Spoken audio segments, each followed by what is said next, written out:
So as I mentioned earlier, the lesson today is entitled Pray with the Power of Eight. I want to let you know that today's lesson is focused very heavily around the book called The Power of Eight. And we have this in our slides at our website. And the book of The Power of Eight by Lynn McTaggart. The Power of Eight, harnessing the miraculous energies of a small group to heal others, to heal your life, and to heal the world.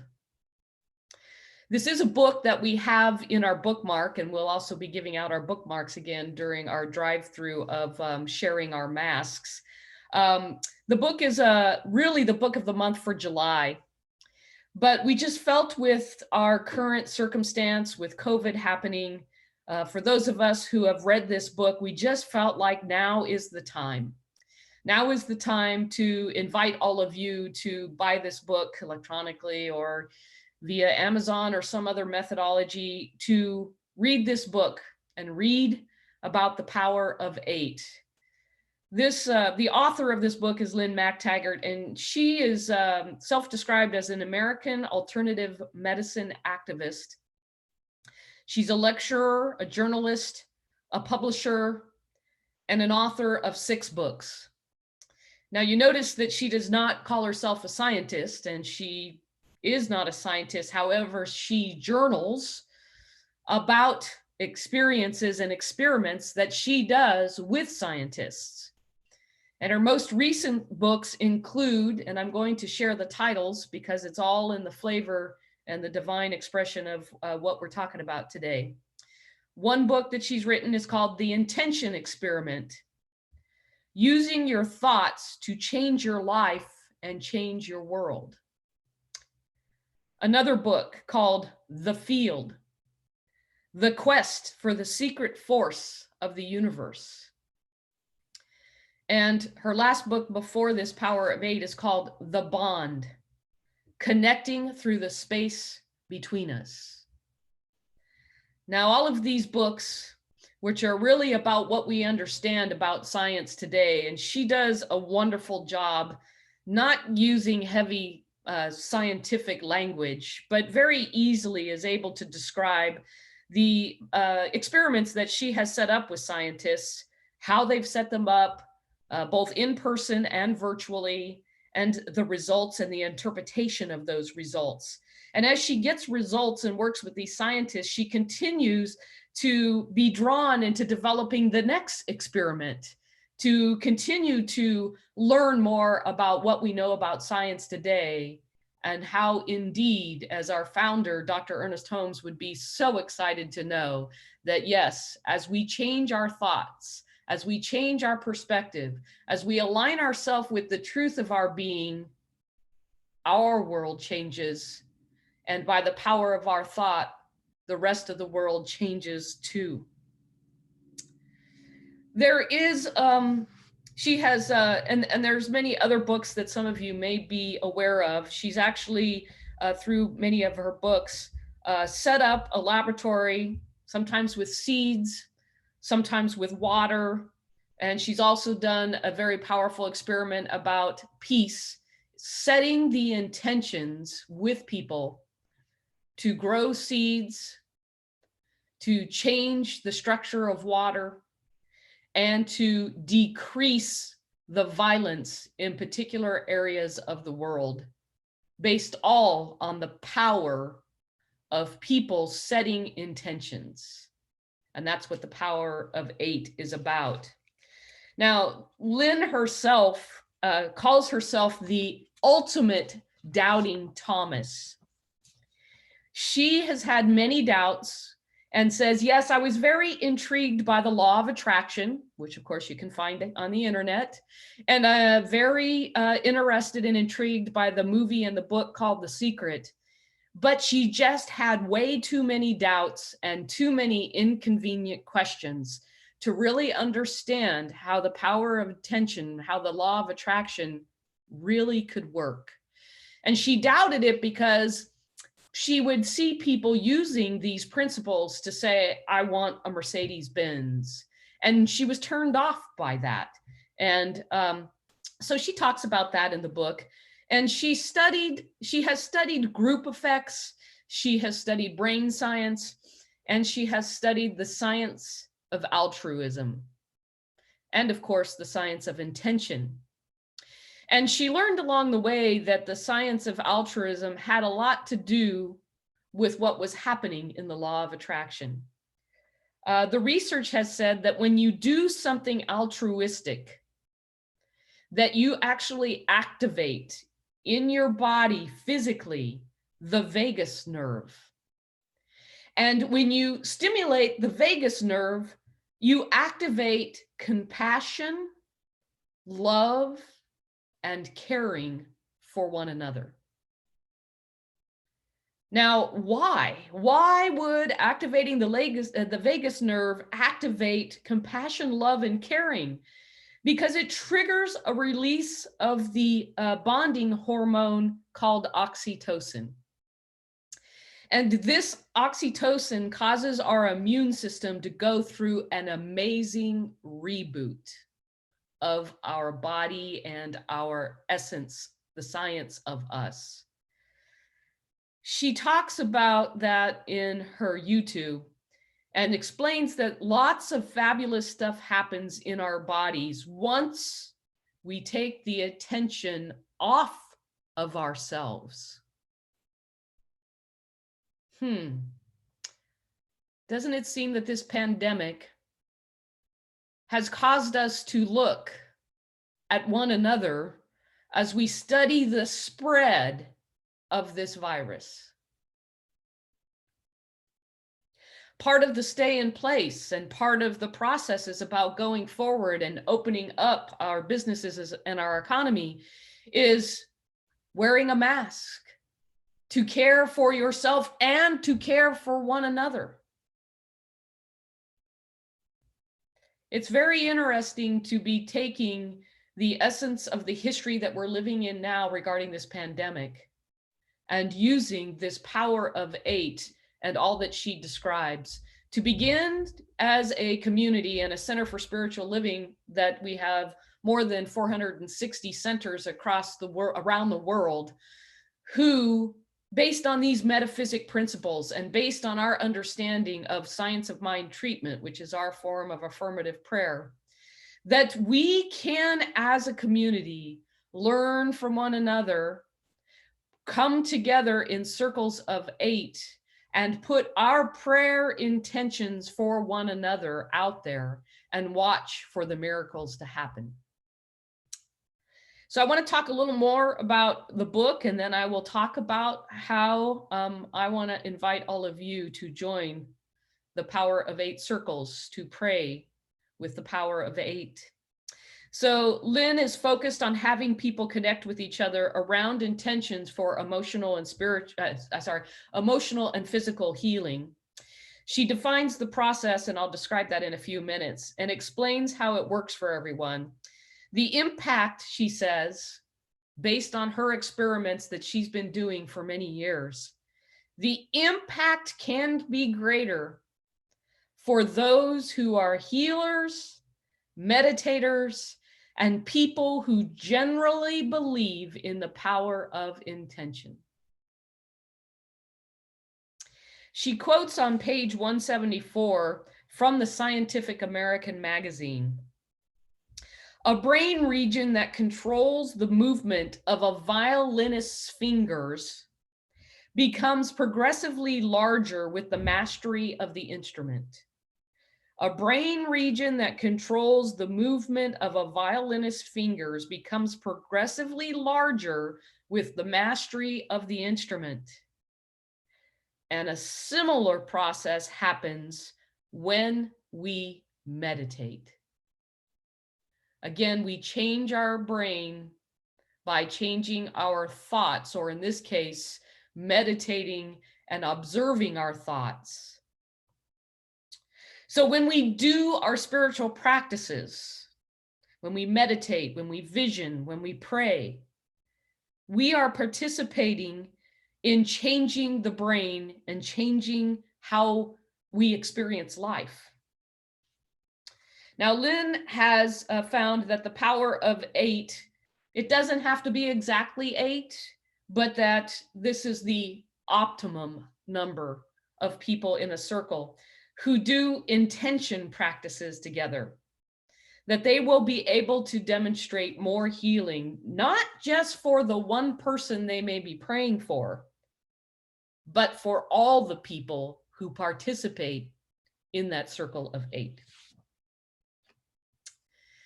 On page 232, she says, now, intention is the more secular version of prayer.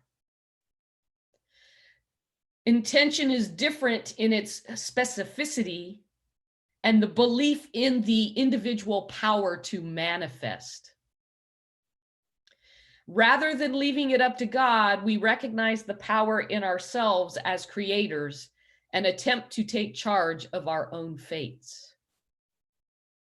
Now, for those of you who know our Science of Mind philosophy, we too do not believe in prayer that beseeches God to do things outside of ourselves to us or for us.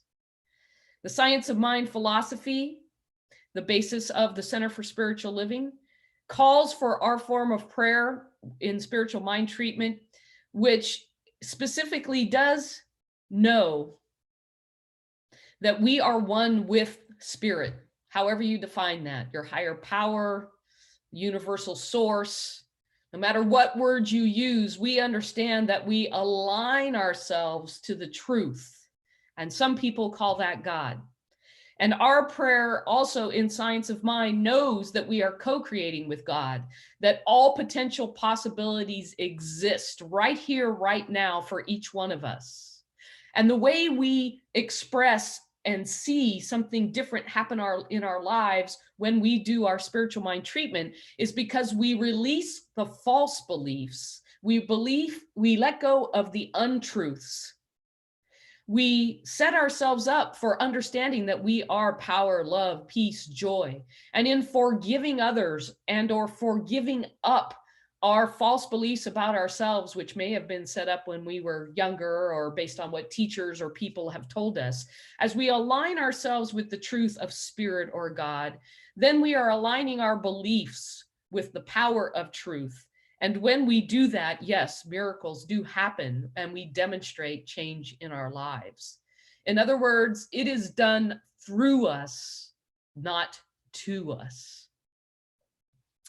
Now, Lynn says that the intention experiments, that the evidence suggests that, again, you will be a more effective intender, intending for others, if you believe in the process. I always love to say, you know, love is invisible, and we all believe in that. So if we can believe in the power of intention, we can be a better generator of miracles in our own lives and in the lives of others. And she says specifically, she does something that's called a power up. How do you power up? You learn how to focus, which in today's distractive world is sometimes a challenge for us to learn how to practice focusing. We learn how to quiet our mind, meditate, which doesn't mean stopping our thoughts. It means observing our thoughts and letting them go and not getting lost in them. You can power up by connecting with either the object, as in the seeds or the water, or the person of where you're placing your intention for healing. If you can visualize the outcomes, if you can mentally rehearse those intentions, and then let go and trust that the process will take care of itself and show the demonstration. She says, if you can do these things, if you can practice these things, you will see results. Now, let me say, for those of us who know the Science of Mind treatments, where we have 5 steps, the first step is recognize that God is all there is, that universal source, that infinite intelligence, that unconditional love, and recognize that you are one with that power. And when you realize that, realizing that you are abundant, that you are whole, that you are perfect, and that you are complete right as you are. You are whole, perfect, and complete. And then we say for step 4, which frankly is the only step that Lynn is really missing, is giving thanks, giving gratitude for all that is and for all that we know, and then releasing it and letting it be. So the power of intention is the perfect alignment for our philosophy. And Lynn says that there is something about praying collectively and intending together that amplifies the power of our intentional prayers. It seems to tap into a mystical and divine state that's beyond our small and individual selves. Because we are one. Because we are one and so interconnected. And again, the virus is demonstrating that. But even without the virus, we are still connected by the power of our thoughts, because as Bruce Lipton would say, they can actually measure now that as you think, they can measure what is being sent out from your mind. Because what we think sends out energy. It's all frequency. So let's talk about how do the power of 8 circles work. I am reading from a soft script that states the 16 steps, and I'm going to go through some of them fast and some of them slower than others.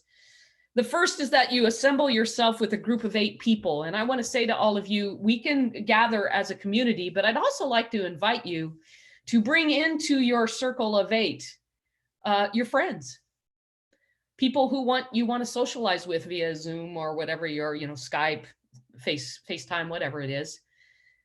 Again, this book is for anybody. And as people read this book, they will get the essence of what this intention setting is about.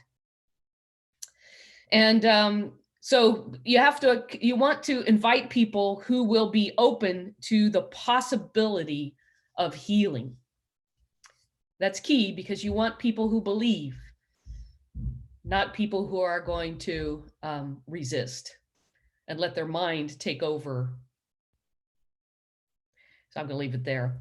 Number 2 is you decide what times and dates, how frequent you want to meet. The practitioners have been doing this, and we've been meeting once a week. And decide what works best and get people set up so that they're comfortable with Zoom or FaceTime to get together. And make sure that people are committed. You don't want, people can go in and out, but you will again demonstrate more powerfully if everybody is committed to meeting at the certain times and places, certain times and frequencies, and that you do this together. And you can also do it as an audio group, meaning if you're more comfortable with a conference call, that works also. Then somebody's the leader so that you can keep things organized and send out reminders to folks. Again, it's really good if people have read, or we will also send out via our e-blast, our newsletter, some links. And there's also a 1-hour video where Lynn McTaggart does an overview of her book. So that's also helpful because it gets people into the state of mind of understanding what they're doing together.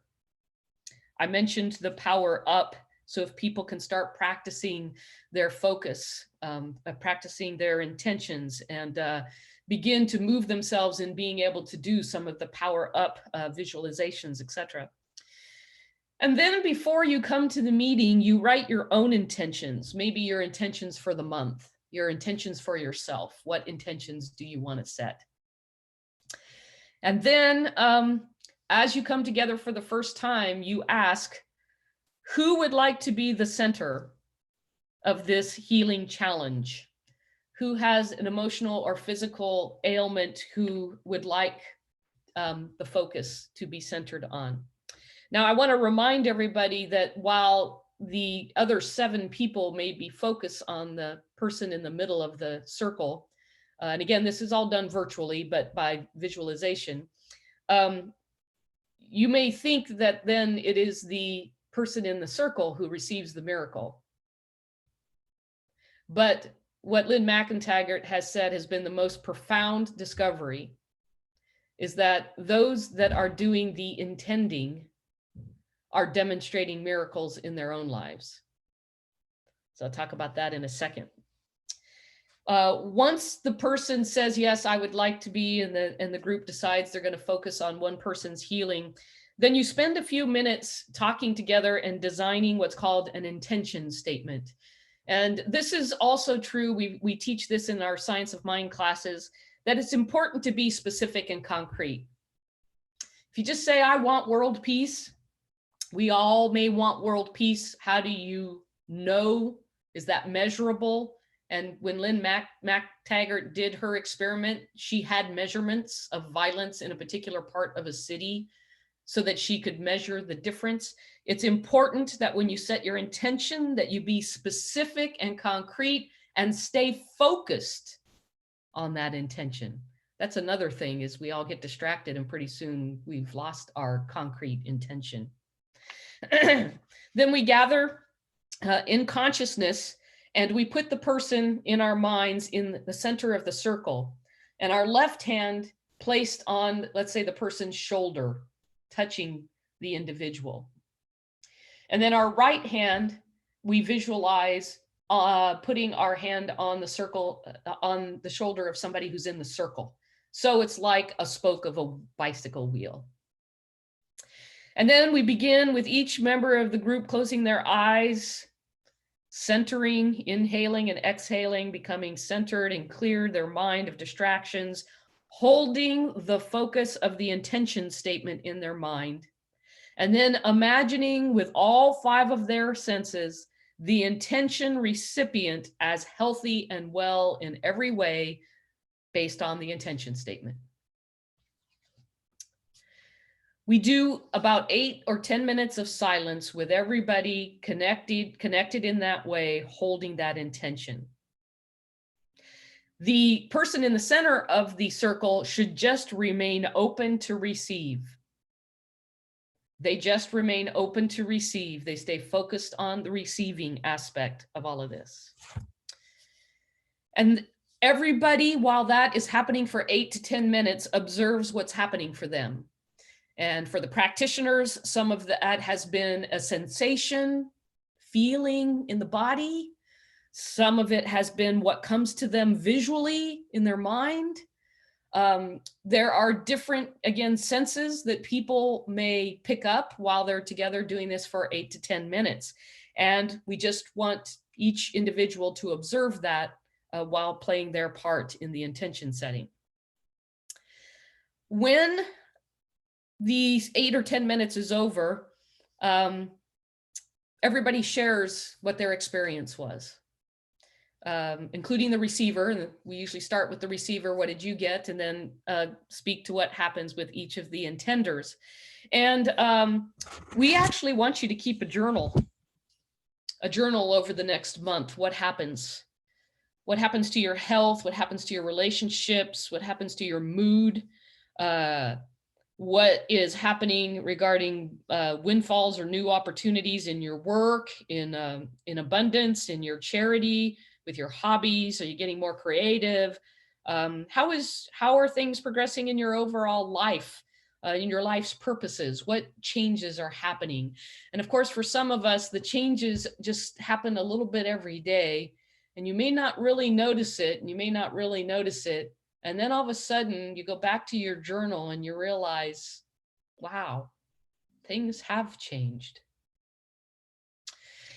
So when you come back together as a group, we say, don't be afraid to put out there what's changing, what feedback or support you need, because now you have created your intention family.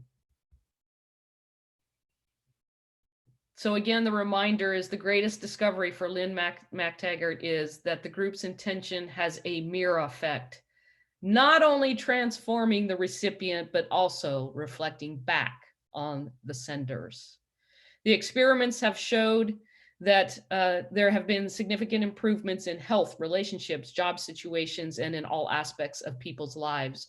They've also reported an increase in the sense of purpose in their life, a well-being, and a connectedness to others. And a connectedness to others is indeed what we need to heal what we experience in the world, to hear the increased suicide rates and depression rates, and to understand, again, based on this pandemic, that we are all connected. So there's more stories that I actually was going to speak to, but just based on time, I'm going to move along a little bit further. Again, the book has some very concrete examples of people's life changes.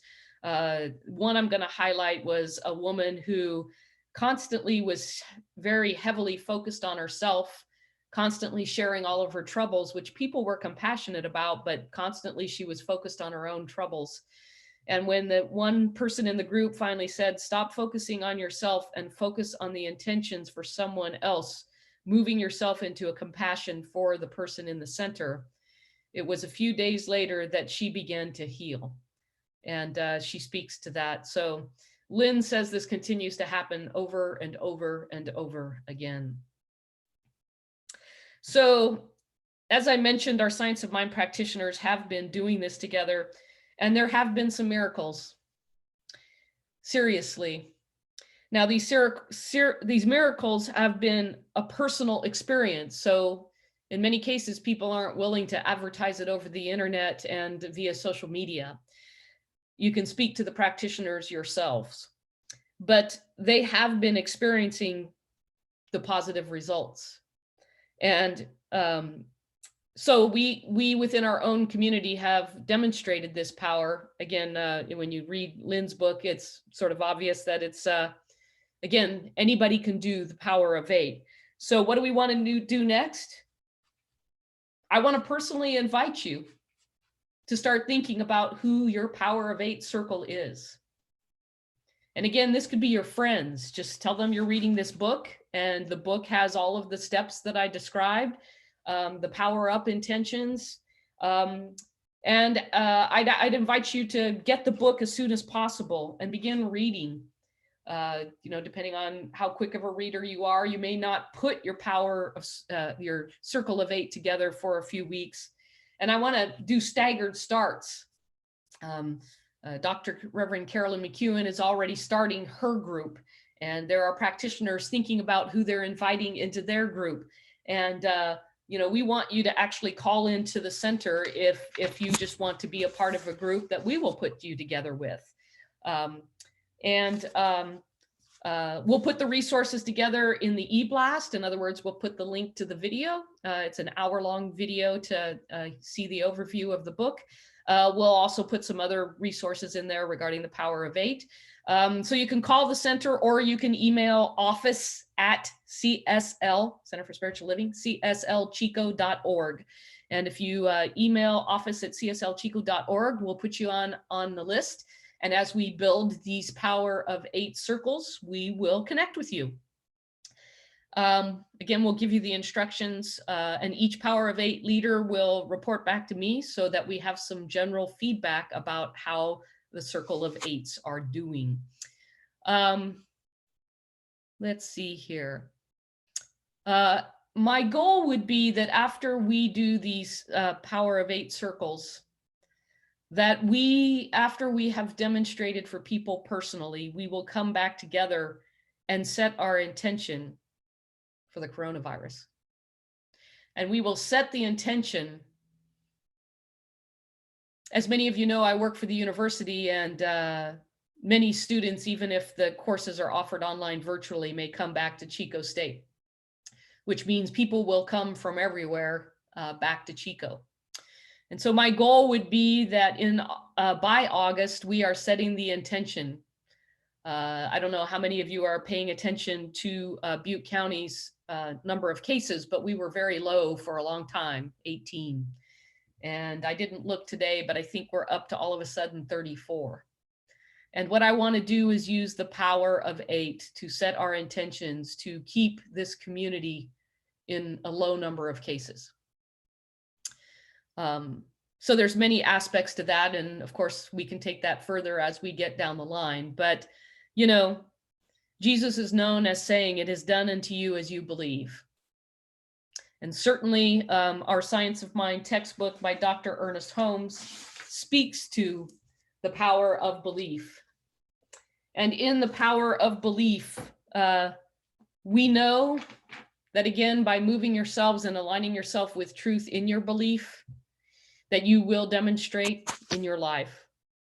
And so I just want to end with a quick Science of Mind treatment that brings us together in understanding this belief. So right here and right now, we open our heart and our mind to know that there is a power beyond this little human, and knowing that this little human has the power of the universal source of God, of spirit, of love, of healing.